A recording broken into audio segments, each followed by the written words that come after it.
제가 설교 전에 드릴 말씀이 있는데요. 여러분, 올해 우리 교회의 주제 말씀이 뭐죠? 내가 형통하리라. 그런데 하나님께서 놀랍도록 이 말씀대로 이루어 주시는 것들을 경험하게 됩니다. 특히 이 금요철야 예배 때 연 2주 동안 사르밧 과부의 말씀을 통해서 사르밧 과부의 집에 기름과 떡이 없어지지 아니하고, 또 지난 금요일에는 죽은 아들이 다시 살아나는 그런 형통의 역사.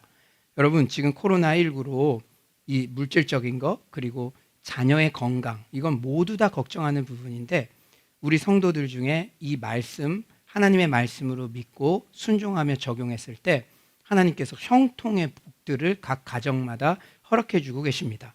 우리 공동체도 마찬가지예요. 여러분들이 보시듯이 이런 음향이나 영상이나 이런 것들이 이 코로나 시기에 더 발전하고 더 형통하고, 이런 것들이 그런 가정마다 그런 복을 받았기 때문에 이런 은혜가 있습니다. 오늘도 말씀이 선포될 때 하나님의 말씀으로 받고 여러분이 순종할 때 형통의 복이 여러분에게 임할 줄 믿습니다. 사랑하는 여러분, 여러분에게 제가 한 가지 한번 질문해 드릴게요. 이 새가족들, 다음 세대 부모님들, 젊은 분들이 있으니까 이 한시 예배는 조금 더 편안하게 제가 설교해도 좋아요. 그거 좋아하시죠? 저 편안한 남자입니다. 부드러운 남자고요. 그래요. 근데 여러분들, 그 사역의 승리를 어떻게 평가할 수가 있을까요?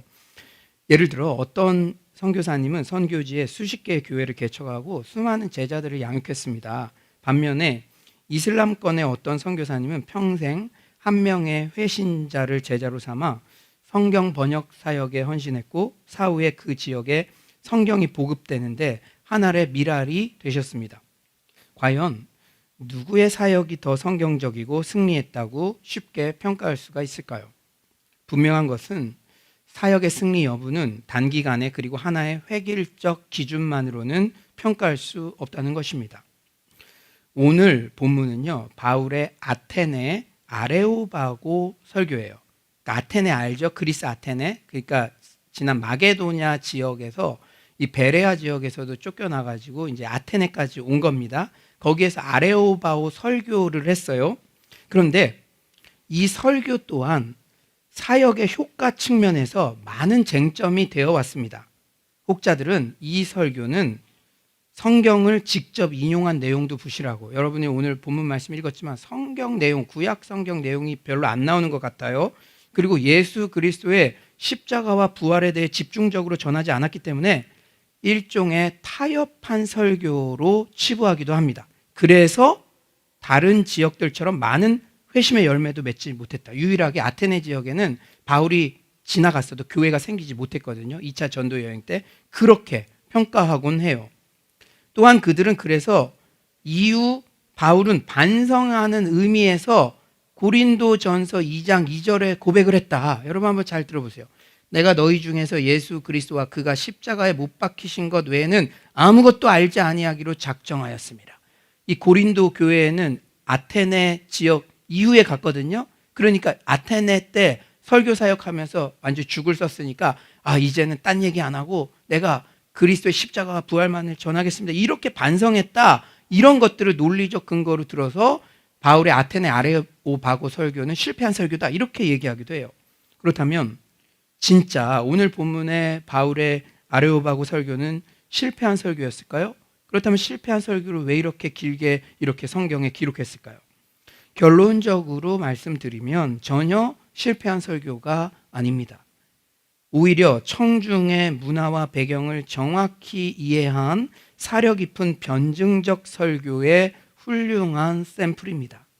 사실 오늘날도 이렇게 안티크리스천 문화가 득세하는 배경에서 예수천국, 불신, 지옥식의 일방적 메시지 선포는 오히려 반발심만 부추기기가 쉽죠.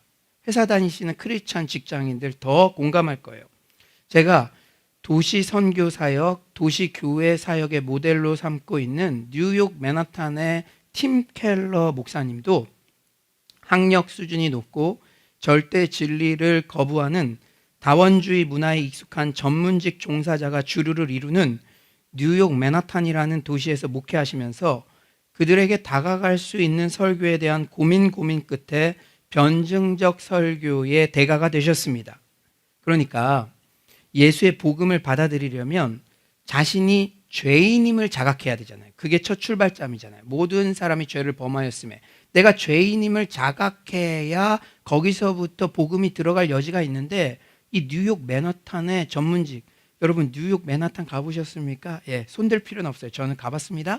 그 분위기를 알겠더라고요. 그런데 그 콧대 높은 사람들에게 너는 죄인이다, 단도직입적으로 말하면 그들이요, 네가 감히 뭔데 나를 죄인이라고 단정하냐, 나이도 젊은 게 건방지게 내가 그런 설교 들으러 이 교회 왔어? 반발심만 일으키죠. 그래서 이 팀 켈러 목사님은요, 그들의 마음속에 자리 잡고 있는 현대인의 우상인 머니, 섹스, 파워를 주목하게 했습니다. 그들이 대놓고 우상 숭배를 한다고는 하지 않지만 그들이 추구하는 것들, 결국 머니를 추구했는데, 돈을 추구했는데도 그 공허감을 해소할 수 없고, 섹스, 사랑을 추구했는데 그 공허감을 해소할 수 없고, 파워, 힘을 추구했는데 그 공허감을 해소할 수 없는 것들을 알게 했죠. 그리고 그것들을 채우려고 아무리 노력해도 채워지지 않는 그 공허감을 오직 예수로만 채울 수 있다는 복음을 선포했습니다. 그 결과 수많은 뉴욕 맨하탄의 지식인들이 주님께 돌아오는 은혜가 있었습니다. 얼마나 놀라운 통계가 있냐면요, 미국 전역의 이 지역들 중에 복음주의 성도들, 구원받은 성도들의 비율을 다 통계를 냈는데요, 뉴욕 맨하탄이 가장 그 비율이, 성장 비율이 높았습니다. 리디머 처치가 그러한 역할들을 했다는 것이죠. 그 청중에 맞는 설교가, 여러분들도 지금 새 가족들인데 오늘 설교 들을 때, 아 그래, 내 마음에 그 공허감이 있었지. 그건 뭔지 아세요? 하나님께서 예수로만 채울 수 있는 종교의 씨앗을 창조할 때부터 여러분의 마음에 심어 놓으셨기 때문에 예수 아니면 채워줄 수 없는 그것이 있는 것입니다. 오늘 바울 설교의 진가를 제대로 평가하기 위해서도 우선 아테네 청중들의 특징을 알아야 돼요. 여러분, 아테네는 어떤 도시예요? 아테네 가보신 분 계신가요? 예, 자꾸 물어보면 난 못 가봤는데 저는 가봤을까요? 못 가봤을까요? 예, 다음 주에 알려드리겠습니다. 예, 그래요. 아테네는 어떤 도시였습니까? 까마득한 옛날부터 이 도시는 문명의 발상지, 또 문화의 진원지였습니다. 그 문화는 세상의 사상을 형성했어요. 바울의 사역 당시 로마 제국 대다수 국민은 최소한 2개의 언어를 구사했습니다. 하나는 각자의 모국어였고 또 하나는 그리스 아테네 헬라어였죠. 헬라어. 그리고 로마 제국의 대다수 사람들은 헬라의 신들을 숭배하고 헬라의 예술을 감상했으며 헬라의 문학을 읽고 헬라의 연극을 보았습니다. 아테네는 이렇듯 서구 사상의 중심지가 되었어요. 여러분들, 우리가요 지금까지 교육받았잖아요. 그 모든 베이스는 헬라 문화권입니다. 서구의 모든 교육과 그 문화는, 이 큰 사상은 헬라 문화, 히브리 문화, 이게 이 난류와 한류 같은 큰 흐름인데, 우리는 주로 미국이나 유럽이나 이 서구 사상, 서구의 그 교육 체계나 이런 걸 받았잖아요. 그러니까 우리가 지금까지 받은 생각들, 그런 게 헬라 문화에 많이 익숙해져 있다. 그리고 이 당시 헬라 문화에 익숙한 사람들의 신관, 문화 이런 것들 잘 이해하기 위해서는 그리스 로마 신화 있잖아요. 그리스가 아테네잖아요. 그들 막 신들 별일 다 하죠. 막 질투하기도 하고 막 술도 먹고 막 그런 다신사상, 그런 문화가 그들에게 있었다는 거예요. 아테네 사람들에게도 그런 문화가 있었다는 거예요. 여러분, 아테네는 이렇듯 서구 사상의 중심지가 되었어요. 18절 상반절에는 뭐라고 말씀합니까? 우리 한번 다 같이 한번 읽어봅시다. 여러분, 오늘 철학 수업 듣는 거 아니지만 놀랍지 않습니까? 철학 때 배웠던 게 여기 나와요. 성경에. 우리 18절 한번 다 같이 한번 화면 보시면서 한번 읽어볼까요? 시작. 어떤 에피크로스와 스토아 철학자들도 바울과 쟁론할세. 여러분, 에피크로스 학파, 스토아 학파. 저도 신대원 시험 칠 때 철학 시험도 있어가지고 제가 이렇게 단기간에 이렇게 암기했던 기억이 나는데요. 여러분, 영은 선하고 육은 악하다는 영지주의 철학에서 나온 에피크로스 학파, 스토아 학파, 여러분 이미 들어보셨죠? 혹 못 들어보셨어도 들어본 것처럼 하면 됩니다. 우리끼리 그냥 고개 이렇게 끄덕여 보세요. 그럼 들은 사람이 되는 겁니다. 예, 그래요. 간단히 설명하면 에피크로스 학파는 육은 영에 아무 영향을 미치지 못하므로 쾌락주의로 살자, 현실이 전부다, 내세는 없다, 이런 철학사주죠. 반면 스토아 학파는 육은 악함으로 육체적 욕망을 절제하자, 금욕주의로 살자, 이런 철학사조입니다. 여러분 잊지 말 것은 쾌락주의의 다른 얼굴이 금욕주의예요. 그러니까 쾌락주의와 금욕주의는 함께 가는 것이다. 우리는 흔히 유교적 사상에 이렇게 익숙해서 금욕주의를 저 높게 보는 경우가 있거든요. 아니에요. 다 이원론. 육과 영은 다르다. 육은 아무것도 아니다. 그런 것에서 그 동일한 출발점에서 결과만 다른 것이지 동전의 양면입니다. 이 쾌락주의도 금욕주의도 무엇이든 다 복음적인 게 아니에요. 이렇듯 아테네는 철학의 도시였죠. 그 유명한 서구 철학자 소크라테스, 아리스토텔레스, 플라톤 등 모두가 다 이 도시 출신입니다. 아테네 사람들은요, 자부심이 대단했어요. 어떤 자부심? 온 세상에 사고하는 법을 가르쳐 줬다는 거예요. 여러분, 우리 여성분들 뇌생남이라 그러죠. 와, 어떻게 저런 것까지 아시지? 어떻게 저런 독서를 하셨지? 그럴 때 막 뿅뿅, 하트 뿅뿅, 마음이 싱쿵싱쿵 하잖아요. 그런데 이 아테네 사람들은 사고하는 방법의 기초를 놓았다는 거 얼마나 대단한 겁니까? 그들은 자부심이 있었어요. 여기서 바울은 복음을 전혀 타협하지 않으면서도 메시지를 새로운 청중에 맞추었습니다. 유대인을 대상으로 했던 기존의 회당 설교, 대표적으로 비시디아 안디옥 설교, 사도행전 13장에 나오는 그런 기존의 유대인을 대상으로 했던 회당 설교와 이방 헬라인을 대상으로 하는 오늘의 설교는 접근부터가 달라야 했죠. 예를 들어 우리가 전도할 때 그래도 주일학교를 나가본 경험이 있는 시골의 순박한 아저씨와 동양 철학 사상에 심취해 있는 아주 콧대 높은 교수님에게 다르게 접근해야 하는 것이나 마찬가지입니다.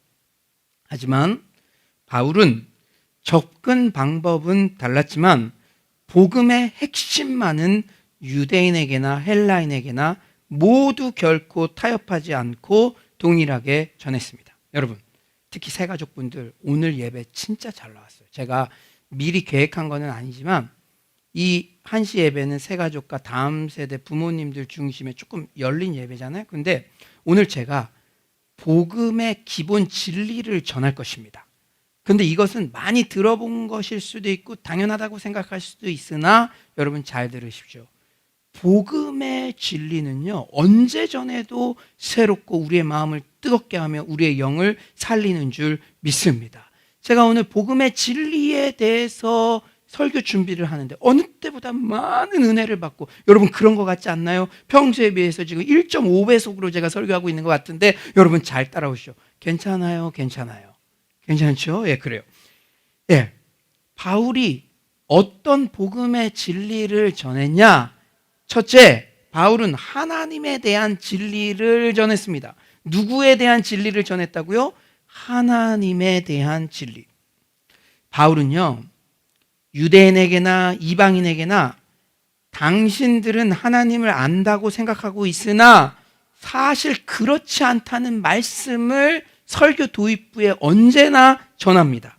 그러니까 유대인들은요, 여러분 오랫동안 신앙생활 했다고 자부하는 그런 분들을 한번 생각해 보세요. 다 그런 건 아니지만 그 전통이 이렇게 주가 돼서 생명력 없는 그런 사람들. 그러니까 유대인들에게는 비록 그들 스스로는 성경의 하나님을 이해하고 있다고 자부하고 생각하지만 심각하게 성경을 오해하고 있다는 사실을 조목조목 알려줍니다. 그래서 바울의 회당 설교는 아브라함부터 시작된 구약 성경을 열거하죠. 너희들이 유대인 중심의 선교관 이런 것들이 얼마나 잘못된 것인지, 성전, 공간 중심의 구원관 그거 얼마나 잘못된 것인지 아브라함부터 시작된 구약 역사를 열거해서 하나님에 대한 오해를 불식시킵니다. 여러분 비시디아 안디옥 설교, 유대인들 대상으로 했던 회당 설교가 어떻게 시작됐는지 우리 한번 살펴볼까요? 우리 사도행전 13장 17절 우리 한번 다 같이 한번 큰 목소리로 한번 읽어봅시다. 시작. 이 이스라엘 백성의 하나님이 우리 조상들을 택하시고 애굽 땅에서 나그네 된 그 백성을 높여 큰 권능으로 인도하여 내사. 여러분, 구약의 이 내용들을 전하고 있죠. 그런데 여러분, 오늘 설교 본문 읽을 때 이런 구약의 내용들이 있었습니까? 없었죠. 구약 역사를 모르는 이방인들을 향해서는요, 비록 그들이 세상을 이해한다고 생각하지만 창조 세계와 그들의 본성을 심각하게 오해했음을 지적합니다. 그러니까 그들은 다신 사상으로, 그리고 그리스 로마 그런 제우스 신이나 여러 신들 있잖아요. 그들의 이방 신을 우상 숭배하는 그런 신관으로 창조가 어떻고 인간의 본성은 어떻고 그렇다고 하는데 그것이 얼마나 잘못된 것인지를 지적한다는 거예요. 그래서 오늘 설교는 구약 역사부터가 아니라 창조주 하나님으로부터 말씀을 선보한 것입니다. 우리 24에서 25절 한번 다 같이 한번 읽어볼까요? 시작. 우주와 그 가운데 있는 만물을 지으신 하나님께서는 천지의 주제신이 손으로 지은 전에 계시지 아니하시고 또 무엇이 부족한 것처럼 사람의 손으로 섬김을 받으시는 것이 아니니 이는 만민에게 생명과 호흡과 만물을 친히 주시는 이심이라. 아멘. 얼마나 지혜로운 처사입니까? 오늘날로 말하자면 여러분 회사에서 만난 완전히 백지 상태인 무신론자들에게 아브라함 이야기를 한들 그들이 어떻게 집중하겠습니까? 그런 무신론자들에게는 창조냐 빅뱅 진화론이냐에서 출발하는 것이 먹힌다는 뜻이죠. 왜냐?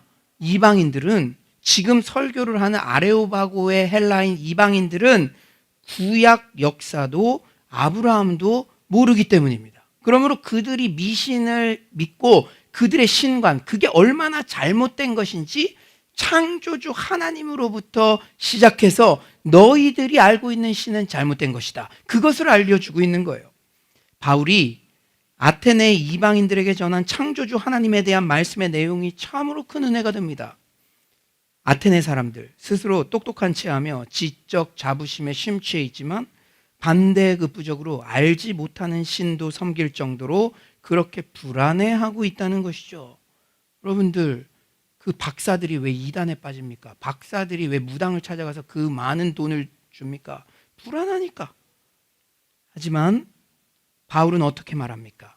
그들의 불안을 잠재워줄 여러 신 필요 없고 오직 야훼 하나님만이 유일하신 전지전능하신 창조주 하나님이심을 선포하고 있습니다. 사실 스토아 학파에서는 범신론, 신이 이 세계 안에 내재하기 때문에 이 세상 안에 있는 것들이 곧 하나님이라고 주장했어요. 그래서 그 아테네에 있는 사람들이 여러 신들을, 여러분 일본도 마찬가지죠. 신들의 이름이 얼마나 많습니까?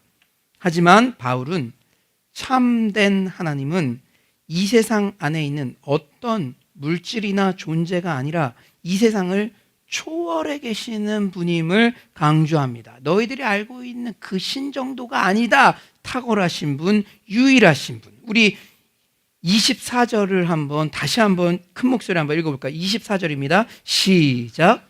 우주와 그 가운데 있는 만물을 지으신 하나님께서는 천지의 주제시니 손으로 지은 전에 계시지 아니하시고. 여러분, 천재 주제시다. 너희들은 천하 만물, 동물을 보고도 신이라 그러고 저 태양을 보고도 신이라 그러는데 야훼 하나님은 천재의 주인이시다. 그러므로 초월해 계시다. 너희들이 손으로 만든 그 우상과는 비교도 할 수 없는 탁월한 존재다. 그것을 말씀하고 있다는 거예요. 여러분, 이렇듯 바울은 하나님이 우주보다 크신 분으로서 우주를 초월해 계신다는 사실을 강조합니다. 그러면 이런 반론이 일어나죠. 그럼 하나님은 창조만 해놓고 인간들 무관심하게 팔짱 끼고 이렇게 보고 있는 그런 존재 아니야? 그걸 바로 이신론이라 그러죠. 그런데 바울은 그 이신론도 배격합니다. 이런 초월하신 하나님이시지만 그런 하나님이 이 세상 안에 인간들 가까이에 계신다는 점을 피력하는 거예요. 여러분, 이거는 우리의 이성을 뛰어넘는 것입니다.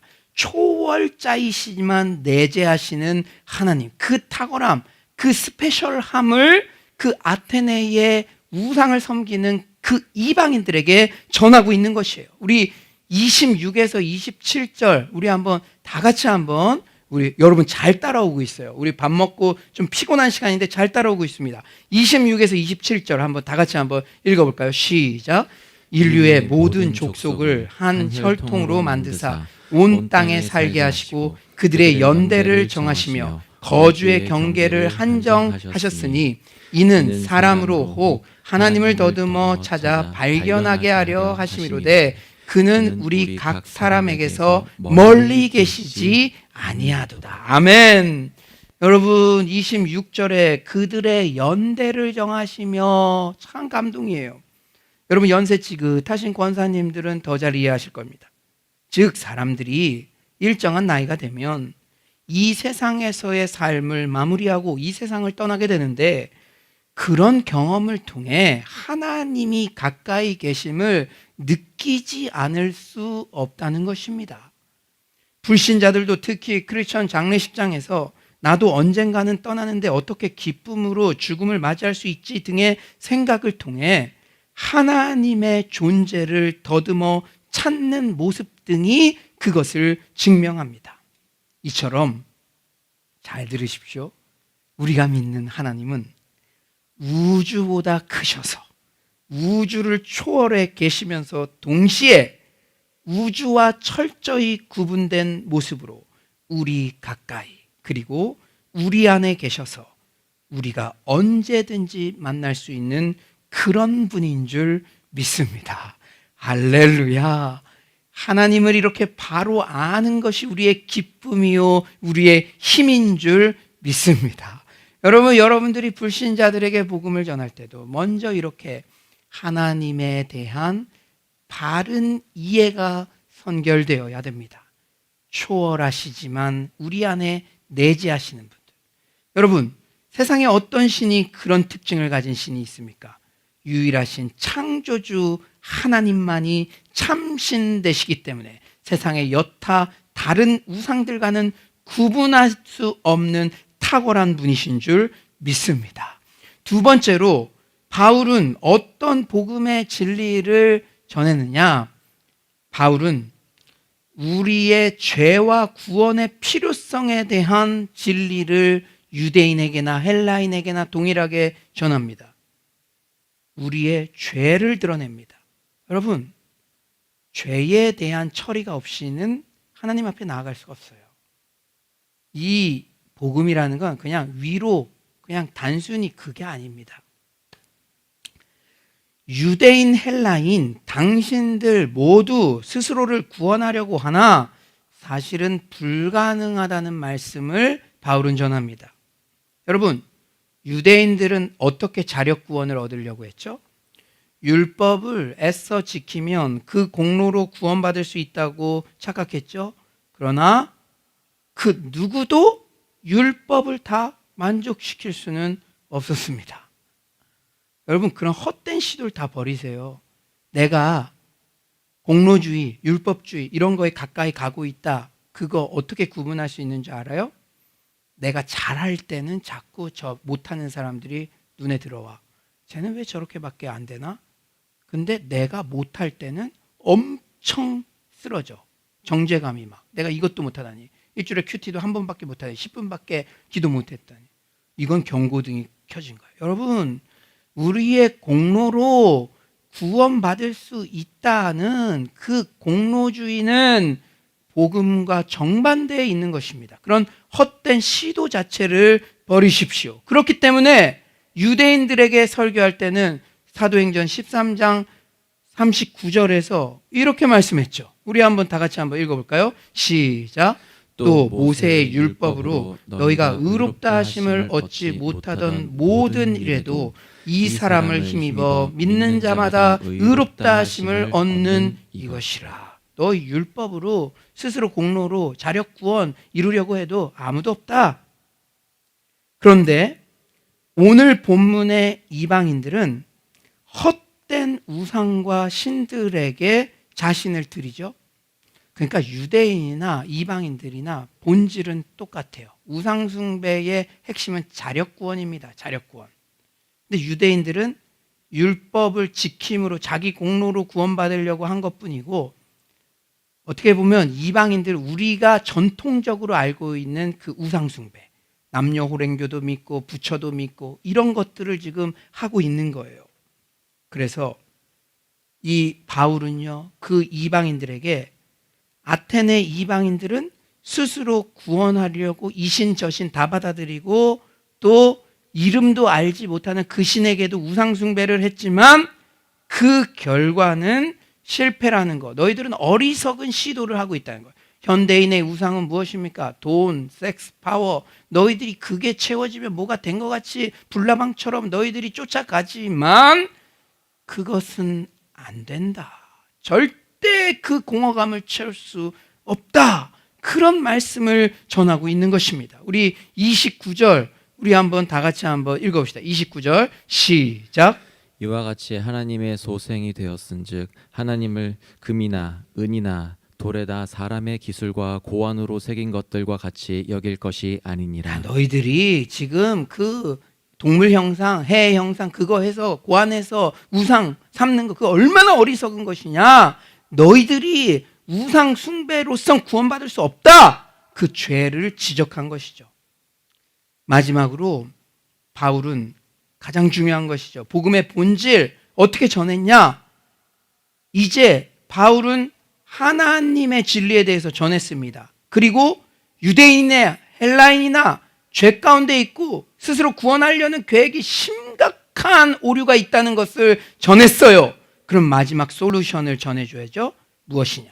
바울은 사람들의 죄 문제에 대한 답과 해결책으로서 그리스도를 선포합니다.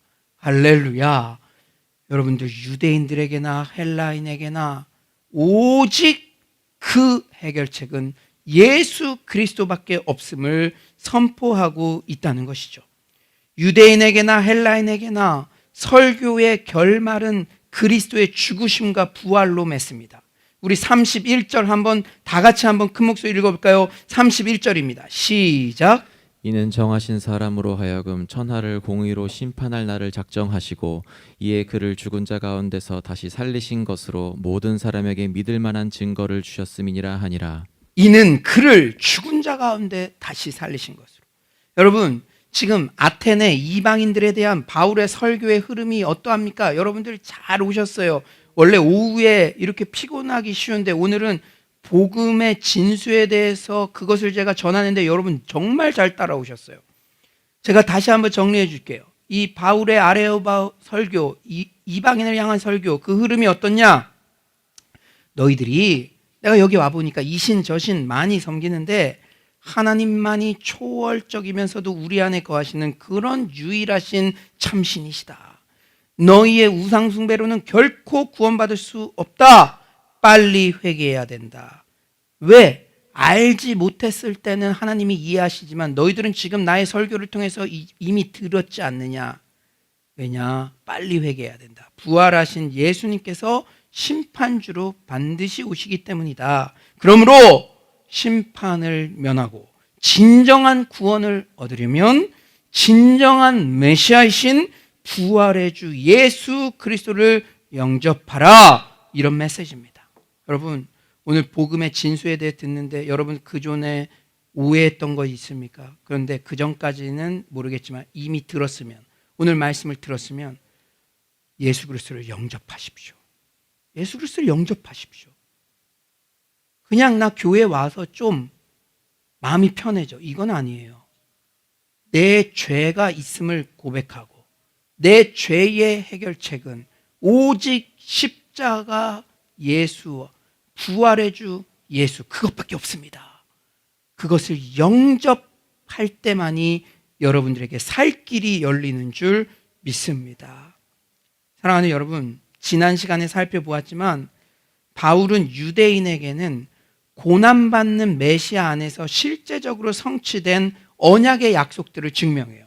그러니까 유대인들은 이미 구약의 내용을 알고 있으니까 너희들이 메시아는 승리자만이라고 착각하고 있는데 구약에 조목조목 알려줌으로써 그 승리는 고난을 통한 승리다. 고난, 십자가 고난과 부활, 이게 완벽한 메시아의 모습이다. 그러므로 부활을 전하고 예수 그리스도를 너의 메시아로 받아들여라. 이렇게 설교를 하죠. 근데 오늘 이방인들에 대해서도 역시 부활을 강조합니다. 부활을 강조합니다. 왜냐? 예수님의 부활만이 진정한 예수님이 다른 모든 신들과 차별화돼서 하나님의 아들이심을 드러내는 증거이기 때문입니다. 부활만이 모든 죽음의 권세에서 이길 수 있는 진리이기 때문에, 여러분, 이방 신들을 섬기는 이유가 무엇입니까? 두려움 때문이죠. 죽음에 대한 두려움이 모든 불신자들의 두려움의 끝입니다. 그러나 그 죽음의 권세를 이기신 예수 그리스도, 부활하신 예수 그리스도만이 진정한 구원주 되시며 메시아 되심을 바울은 선포하고 있는 것입니다. 할렐루야! 여러분들의 삶의 참된 소망도 부활의 주 예수 그리스도를 영접할 때 비로소 시작되는 줄 믿습니다. 사랑하는 여러분, 예수님께서 이 세상에 오신 신적 구세주임을 이방인 앞에서도 바울은 확신 있게 증명하죠. 그래서 유대인과 이방인 모두 그들의 자기 구원 전략으로부터 회개하고 돌이킬 것을 촉구합니다. 우리 30절 말씀 한번 읽어볼까요? 바울이 이런 마음으로, 오늘 이 강단에 왔어도 이런 마음으로 전할 거예요. 우리 30절 다 같이 한번 읽어봅시다. 시작. 알지 못하던 시대에는 하나님이 간과하셨거니와 이제는 어디든지 사람에게 다 명하사 회개하라 하셨으니. 여러분, 알지 못했던 시대, 이런 복음의 진리에 대한 설교를 못 들었을 때는 우리도 공로주의적 사고로 이 신앙을 해석할 때도 있었을 거예요. 그러나 이렇게 말씀을 듣고 나면 우리가 잘못된 신앙의 태도들을 다 버리고, 여러분들 하나님 한 발, 세상 한 발 섬겼던 우상들을 다 같이 교통정리를 확실히 하고 예수 그리스도를 진정한 주인으로 영접하시는 그런 은혜가 넘쳐나길 간절히 축원합니다. 우리는 이상에서 바울이 아테네 이방인 회중들을 향해 복음의 본질을 희석시키지 않으면서도 얼마나 세심하게 훌륭한 변증적 설교를 했는지 살펴보았습니다. 그렇다면 우리에게 이런 질문이 생기는 거죠. 바울의 아테네 사역 태도가 우리 신앙의 태도에 주는 교훈은 과연 무엇일까요? 이제 적용입니다. 첫째로, 사역의 승패를 단순한 숫자나 외형, 획일화된 기준으로 판단해서는 안 된다는 것입니다. 우리 34절 한번 다 같이 한번 읽어볼까요? 34절입니다. 시작. 몇 사람이 그를 가까이하여 믿으니 그 중에는 아레오바고 관리 디오누시오와 다말이라 하는 여자와 또 다른 사람들도 있었더라. 저 마음에 애리는 표현이 있었어요. 몇 사람이. 새벽 기도에 함께 합시다. 금요철야에 함께 합시다. 양육 함께 합시다. 몇 사람. 그러나 몇 사람만 오더라도 실패한 게 아니라는 것이죠. 몇 사람이 그를 가까이 하여 믿으니. 사실 지금까지 바울 사역은 설교 후 몇 사람만 따랐던 적은 없었어요. 여러분들이 1, 2차 전도여행 다 봤지만. 하지만 바울의 아테네 사역이 결코 실패했다고만 단정 지을 수 없습니다. 그 몇 사람은 아레오바고의 영향력 있는 관리들이었습니다. 관리들. 후에 전승은요, 이 바울이여 2차 전도 여행 직후에는 교회가 세워지지 않았지만 전승은 말해요. 이후에 아테네 교회가 세워졌는데 후의 전승은 오늘 본문에 나온 디오누시오가 아테네 교회의 책임자가 되었다고 전합니다. 이렇듯 열매와 결과는 하나님의 영역인 줄 믿습니다. 우리가 어떤 사역을 하든지 세 부류의 사람이 있어요. 여러분 오늘 본문 잘 한번 봐보세요. 첫째 18절에 보니 이 말쟁이가 무슨 말을 하고자 하느냐? 단박에 거부하는 부류. 둘째 34절 그를 가까이하여 믿으니 즉시 받아들이는 부류. 셋째 32절 내 말을 다시 듣겠다. 잠정적으로 고려하는 부류가 있어요. 저 새가족 과정하는데요. 매주 은혜 받고 있어요. 새가족이요. 하나님께 은혜를 받으니까 주변 부모님에게도 전하고 친구들에게도 전하고 교회가 생명이다. 말씀만이 답이다. 막 전하니까 세 부류가 있어요. 우리 새가족들은 실망할 수 있죠. 말씀을 전했는데 왜 그렇게 반응하냐. 그러나 우리가 어떤 사역을 하든지 세 부류가 있습니다. 단박에 거부하는 부류, 즉시 받아들이는 부류, 잠정적으로 고려하는 부류. 그러나 사람들의 반응은 내 영역이 아니라는 사실을 여러분 신뢰하시기 바랍니다. 결코 실망하지 마세요. 우리는 우직하게 사명의 길을 걸어가면 되는 줄 믿습니다. 우리는 사람들의 반응에 일희일비하지 말고 그저 우리가 해야 할 사명을 우직하고 성실하게 감당하면 되는 것입니다. 오늘 아테네 사역의 태도가 우리에게 주시는 두 번째 교훈은 무엇일까요? 두 번째 교훈. 우리 한번 다 같이 우리는 한번 큰 목소리로 한번 읽어볼까요? 우리는 시작. 우리는 복음의 본질은 고수해야 하지만 복음을 전달하는 방법에 대해서는 융통성을 가져야 한다. 여러분 고린도전서 9장 22절 바울의 감동적인 고백을 한번 들어봅시다. 약한 자들에게 내가 약한 자와 같이 된 것은 약한 자들을 얻고자 하며 내가 여러 사람에게 여러 모습이 된 것은 아무쪼록 몇 사람이라도 구원하고자 함이니. 바울이 유대인과 이방인에게 그들의 문화와 배경에 따라 같은 복음의 본질을 전했어도 세심하게 용어나 접근 방식을 바꾸었듯이 우리에게도 이런 노력이 필요합니다. 특히 코로나 시대 다음 세대를 얻기 위해서는 다음 세대의 방법으로 유튜브, 제페토 같은 메타버스, 인스타, 쇼츠 영상 등을 도전하는 것이 다 그런 이유입니다. 성육신하신 예수님도 오늘날 한국 땅에 오셨다면 한 영혼이라도 더 얻기 위해 유튜브에 접속하지 않으셨을까 하는 유쾌한 상상을 하게 됩니다. 여러분, 저는 그런 마음으로 모민성, 보이는 설교, 쇼츠 그렇게 하는 겁니다. 그런 마음으로. 여러분 한번 생각해 보십시오. 우리 교회가 여기에 있는 이유가 무엇입니까?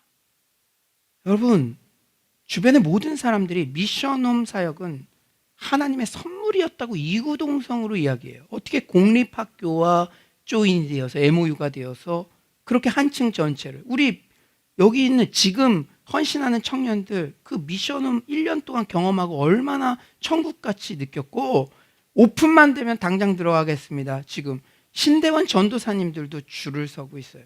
근데 그게 그냥 1년 반짝 보여주시고 그랬을 겁니까? 우리 교회는요, 물론 어른분들 다 하나님께서 보내주셨지만 특히 이 서울 땅에 이 사르갓 과부의 아들처럼 죽어가는 그 청년들을 살려야 되는 방주의 사명이 우리 교회에 있는 줄 믿습니다. 여러분 지금 코로나 이 시기에 살아있으나 눈에 초점을 잃고 중독과 영상과 그런데 정신없이 쫓아다니는 청년들 얼마나 많이 있습니까? 그런데 예수님이 이 땅에 오셨다면 너희를 다 나한테 찾아와 이렇게 하셨겠습니까? 그 초점 없는 눈빛을 하더라도 밤새 그들이 들어가 있는 유튜브, 온라인 세계, 영혼들이 있는 곳에 찾아가셨을 것입니다. 영혼들이 있는 곳에 찾아가셨을 거예요. 저는 너무 기쁜 소식을 들었어요. 오늘 우리 대학부 아이들이 대학부 리트릿관 그 뒤풀이로 이제 6시 반에 모인답니다. 창의적 방법으로. 우리 사모님이 그 저녁값을 다 줘가지고 본인이 그것으로 줌 앞에서 햄버거를 사온 애는 햄버거를 먹든지 아니면 실제 요리를 하든지 온라인이지만 창의적으로 이렇게 함께 교제하는 그러한 뒤풀이, 저는 그 시도만 하더라도 하나님께서 그 영혼에게 다가가고 싶어 하시는 그 마음 소중하게 여겨서 100배의 열매를 맺게 하실 줄 믿습니다. 영혼 사랑하는 마음, 한 영혼이라도 더 얻기 위해서라면 저는 광대도 되겠고 코미디도 하겠고 어떤 방법도 다 할 준비가 되어 있으며, 내가 망가져서라도 그 한 영혼이라도 얻을 수 있고 그 한 영혼이라도 교회에 1분이라도 관심을 가질 수 있다면 쇼라도 하겠습니다. 이 한시 예배도 그런 마음이 달려있다는, 그런 마음이 있다는 사실을 여러분 함께 마음을 같이 해주시기를 바랍니다. 이제 말씀을 정리하겠어요. 유대인, 헬라인 접근 방식은 다르지만 복음의 본질 내용 그 자체는 언제 들어도 참으로 감동입니다. 저는 오늘 설교를 전하면서도 이 복음의 진리를 전했는데 여러분의 영이 살아나고 회복되는 것들을 제가 느끼게 되었습니다. 사랑하는 여러분, 우리는 모두 우상 제족입니다. 종교 행위라는 공로로 자력 구원을 얻으려 하고 돈, 이성, 권력 등 수많은 우상을 쫓기도 합니다. 하지만 그 어느 것도 결핍을 해소할 수 없고 진정한 만족, 구원을 줄 수는 없습니다. 나의 죄를 대신하여 십자가를 지시고 3일 만에 부활하신 예수 그리스도를 인격적으로 영접할 때만이 참된 평안과 만족을 얻을 수 있습니다. 여러분, 엉뚱한 곳 쫓아다니지 마세요. 오랫동안 기회 드렸잖아요. 오실 때마다 말씀을 전했잖아요. 전에는 간과하셨거니와 이제 말씀 들려드렸으니까 여러분들이 교통정리 확실해야 됩니다. 하나님을 최고의 우선순위로 두십시오. 이 복음의 기쁨을 아는 자답게 결과에 연연하지 않고 어떻게든 한 영혼에게라도 더 전하기 위해 유대인에게는 유대인처럼, 이방인에게는 이방인처럼, 다음 세대에게는 다음 세대들처럼 그렇게 성육신하는 서울로의 모든 성도님들 되시기를 간절히 축원합니다.